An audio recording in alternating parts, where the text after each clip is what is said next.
چند سردار جو تھے نا، یہ حضرت عمر کے سامنے بیٹھے تھے، اکرمہ بن ابی جہل. تو اصحاب صفہ آئے تو حضرت عمر نے کہا بھائی ذرا آپ پیچھے ہو جاؤ، ان کو آگے بٹھا لیا. سلمان، بلال، پھر مقداد آئے، صہیب آئے، حضرت عمر نے کہا ذرا پیچھے ہو جاؤ، ان کو آگے بٹھا لیا. پھر دوسرے آئے، آپ نے کہا تم ذرا پیچھے ہو جاؤ. ایسا کرتے کرتے سرداروں کو جوتیوں پہ بٹھا دیا اور غریب غلام آگے بٹھا دیے. جب مجلس ختم ہوئی تو حضرت ابو سفیان کہنے لگے آج عمر نے ہمارے ساتھ کیا کیا؟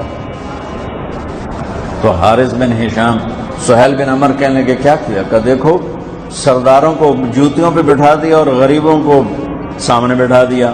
تو اس پر سہیل بن عمر نے کہا اس میں عمر کا قصور نہیں، ہمارا قصور.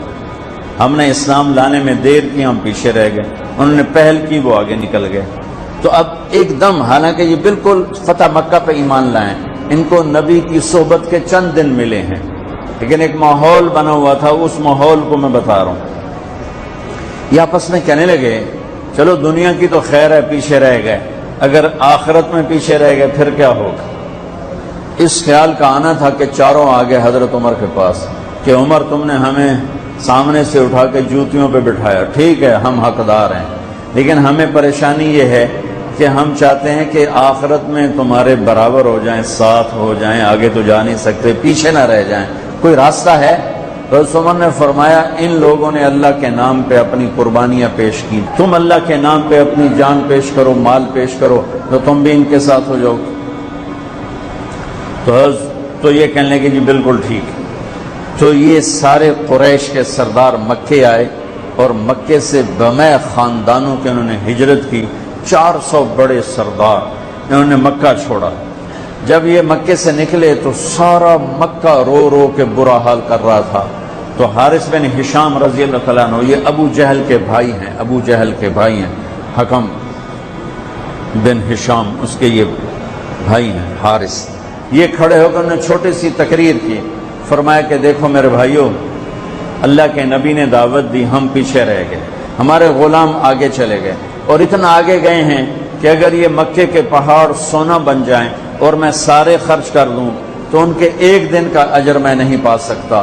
میں چاہتا ہوں کہ ہم اپنی جانوں کا نذرانہ پیش کر کے ہم ان کے ساتھ ہو جائیں. یہ قافلہ جب ملک شام پہنچا تو یرموک کی جنگ سر پہ آ چکی تھی.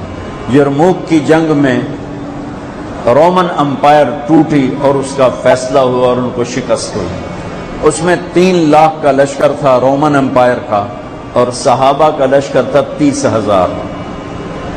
تو 10 گنا بڑا لشکر تھا.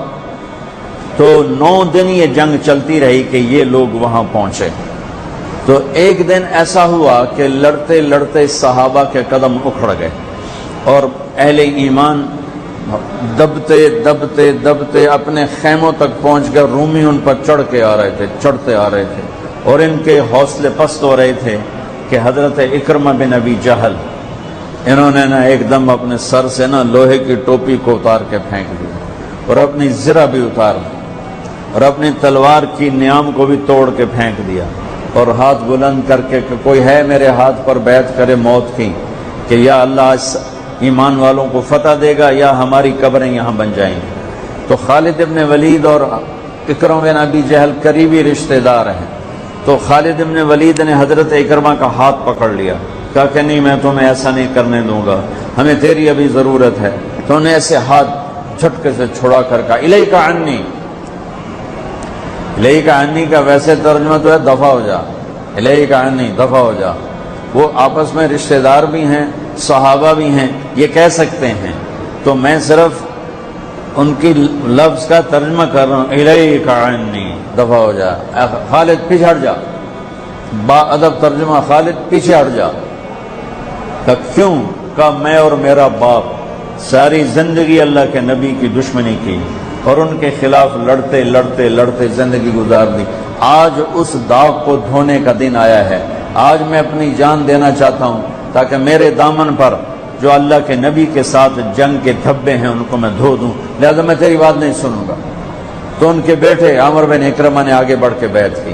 زرار بن ابزر نے، عبد الرحمن بن ابو بکر نے، عبداللہ بن عمر نے، ابو سفیان نے، حارث بن ہشام نے، سہیل بن عمر نے، ان بڑے بڑے قریشی سرداروں نے، انہوں نے حضرت اکرمہ کے ہاتھ پر بیعت کی اور سب نے اپنی تلواروں کو توڑ دیا، نیاموں کو توڑ دیا، زریں اتار دی، لوہے کی ٹوپیاں اتار دیں اور اللہ اکبر کہہ کر جو گھسے ہیں 400 آدمیوں نے 3 لاکھ کا منہ پھیر دیا اور ان کو ہٹاتے ہٹاتے ہٹاتے ان کے خیموں تک لے گئے، لیکن اس سفر میں ان 400 میں چند ہی بچے، باقی سب شہید ہو گئے۔ اور جب رومیوں کے قدم اکھڑ گئے تو حضرت خالد ابن ولید بھاگے، گھوڑے کو دوڑایا اور پیچھے کی طرف آئے کہ وہ دیکھ رہے تھے کہ اکرمہ بھی گر رہا ہے، عمر بھی گر رہا ہے اور فلاں بھی گر رہا ہے، فلاں بھی گر رہا ہے۔